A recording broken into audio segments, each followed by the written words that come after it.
Continuing the Northeast series against the Sicilian Defense from White side, Dr. Chestrop is here. Our clinic shift just started. Lots of players want to learn very easy, active, and a very fun variation to play every single day. So we don't want the boring theory. That's our preference. So today I'll introduce you another interesting opening line, which is the Wing Gambit from the very famous ad. It can give us wings, of course, in order to fly, and also, some other lines that are closely connected to the Wing Gambit. Let's try to understand what's going on. E4 c5, our famous Sicilian. In this position, instead of knight f3, which is the main line, we will try to do the move pawn to b4. The idea is to sacrifice the pawn, get the pawn from c5 away from the center, take the center, do easy and fast development, and get the initiative as well. If black doesn't capture it, we will play the regular game. For example, b6 or pawn d6. We can still leave the pawn there, play knight f3, or you can just capture and then play knight f3. After that, bishop to b5, bishop goes to b2 in order to create some tension towards the king on the king side, and eventually play short castle. And it depends on the situation. We will try to open up the game, do c3 d4 as in the Alapin, or just leave the pawn on d3 and create like a very good pawn chain. Of course, we will not talk about the strategical stuff here, about the plans after the move d6 or b6. Let's go for more interesting part, which is the move b4 and then c takes b4. There are lots of options that white can do. In the video series about the Sicilian from black side, I discussed a lot the move a3. Today we will talk a bit about the move bishop b2. a3 is, of course, one of the central lines, but bishop b2 by itself is quite interesting too.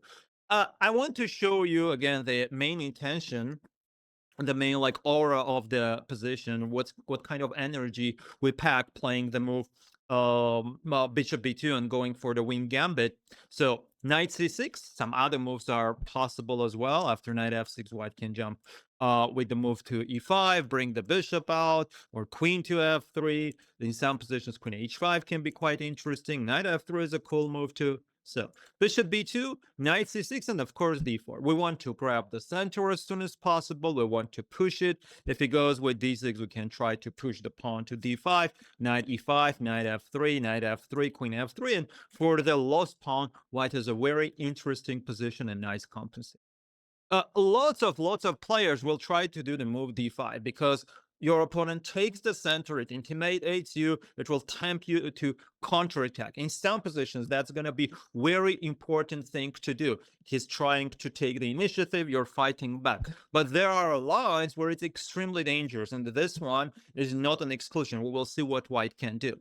We will take whenever you sacrifice a pawn in order to get the initiative, in order to show the compensation, do not close the game completely. Do not play a move like e5 and say, where is my compensation? Why this video is wrong? I did it and then I lost the game. Because now your pieces are passive, the bishop is closed. You will slow down the game, and it will be much easier for black to develop all the pieces out and eventually let's say materialize or just slowly use the extra pawn. We don't have any compensation. That's why e captures d5. Sure, the queen will jump out. We can play regular knight f3, fast bishop e2, short castle at some point a3 to get rid of this pawn, and then eventually push. That's going to be quite standard, but there is a very interesting move c4, and I want you to know about this line. If queen e4 check, just knight e2. Knight f6, knight d2. Queen goes back. He can play queen e6 in order to try to trap our knight so the knight will not move, because we will do d5 and we will win the knight on c6. So after queen f5, knight g3, queen goes back, we can push d5 here and then bishop to d3. Look how promising our position is. We just lost one pawn, but we developed 4 our pieces versus the knight. I'm not going to count the queen. Queen is actually on the way of the bishop and the knight. We will do short castle very fast. On the other hand, black needs to solve the issues on their end just for one doubled pawn on b4, let's say. So if he captures on c3, here is the key, the nucleus of the position. the core of the system, playing the move bishop to b2, knight c3, and if he goes back again, we will push d5, attack the knight, and then either like bishop b5 check, or just simple knight f3. One more time, we have 3 minor pieces more in the game. The game is not closed. We opened it up, so the diagonals, the files are open, and then we will do bishop b5 check, where a fast short castle, use the e file, queen a4, at some point knight e5, and we have very, very good position. Some tactics can always be there, such as queen a4 check, trying to get the bishop here, then queen b3. You can analyze this countless times with the stockfish, and each time find some new plan, some new idea from white side, because the position is very rich with different opportunities. If he goes with the move queen takes d4, then knight d5 is very special and strong move. You can win the game on move 9. Queen takes b2, knight c7. Oops, there is a checkmate. The king can't fly. So black's king can't fly. Only our king can do that, because we play the Wing Gambit, don't forget. If he goes with the move queen e4 check, then knight e2.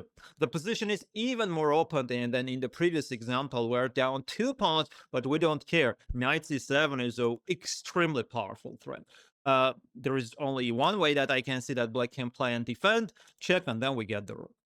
If queen d1, we do rook d1, same thing, knight c7 check, we're gonna get the rook on a8. Bishop d7, knight c7, king d8, knight captures a8. This is it. You can say, oh, this is so easy. You know, usually it's not. Your opponent will do something else. Again, one more time, I repeated this like hundreds of times already, or like dozens of times at least in my videos. Do not try to memorize all of the lines. Try to understand the aura, like the spiciness of the fragrance of each position. What's going on? What kind of game do you need to play? Do you need to close it? Do you need to open it up? Do you need to exchange the queens or some pieces? Or you need to do the opposite, no exchanges, just play for the initiative, hammering all the active moves, nailing them one after another. So it depends on the position. And the same thing is here. I want to show you the move pawn a3 as well. I call it like slow Wing Gambit. We can also, the other name is Mengarini. And in the series, how to counter it as black, if you play the Sicilian, know that this move can be very dangerous. Black needs to play the move pawn g6, but so many players don't know it. The main idea of g6 is that after b4, in order to bring the bishop to b2, do the gambits as well, black can play this, and after like knight c3, they do b6 or d6. Black's position is absolutely fine here. But so many players don't know about it. They just play knight c6 because they were taught that play c5, then knight c6, then just develop your pieces, and then oops, b4 again. Captures, captures, captures. They're being a bit greedy. c3, attacking the knight, and then d4. One more time. We took, you know, the center. Knight will jump out really fast. The pawns can be pushed. The position is quite interesting to play. Probably the best for black is to remain the position close. Play d6, be a bit like passive, because you want to take the initiative. You're hammering all the active moves one after another, and he can try to do like a turtle defense because you're being like a Mike Tyson. And if he will go for the direct counterattack, Mike Tyson will almost always win. So d5, the rook b8, knight b8, bishop b5 check. Here, bishop d3 to not exchange pieces. Then knight f3 is good. Bishop b3 is cool as well. Queen b3. So we have that annoying initiative for the pawn. On the paper, when you analyze it, let's say on lichess, let's say on the digital paper, we can say on the digital list, you're like, oh, minus 0.4, it's so bad, blah, blah, blah. For humans, it's really hard to play as black. White moves are much easier to do. White plans are much easier to accomplish. Bishop b3, queen b3 out, knight f3, knight d2, a7 is hanging, b7 is hanging. Somewhere we will push another pawn to f4, you know, then e5. And it's also fun. We love the things that are fun to do, and it's not boring. Black's position is really boring. There is nothing that you can do which we can call extraordinary in the position. So if black tries to play d5 again to counter, then e takes, And very, very important plan here, another key resource, knight a3. This plan will happen a lot in the Alapin system, the move knight a3 and then knight b5. Just want to deviate a bit and show it to you, like in such positions after d4, knight f6, knight f3, e6, or knight c6. This knight a3 move can be very, very annoying because white will try to jump to b5, eventually scare black a lot with the idea of doing knight to c7. And if a6, then suddenly knight c4. The knight will change its plan, and then we'll try to get to the b6 square. Queen goes back, takes, captures, captures. White has an extra pawn. We'll get the b6 square as well. Later on, push b4. Probably white's position is better. So we will try to use, another variations plan, knight a3.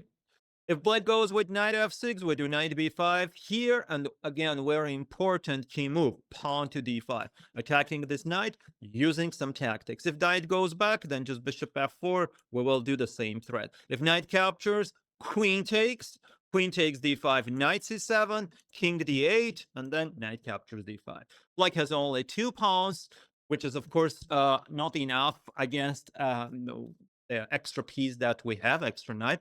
As white, plus the black's pieces are so passive, the king is in a danger zone, white's position is completely winning.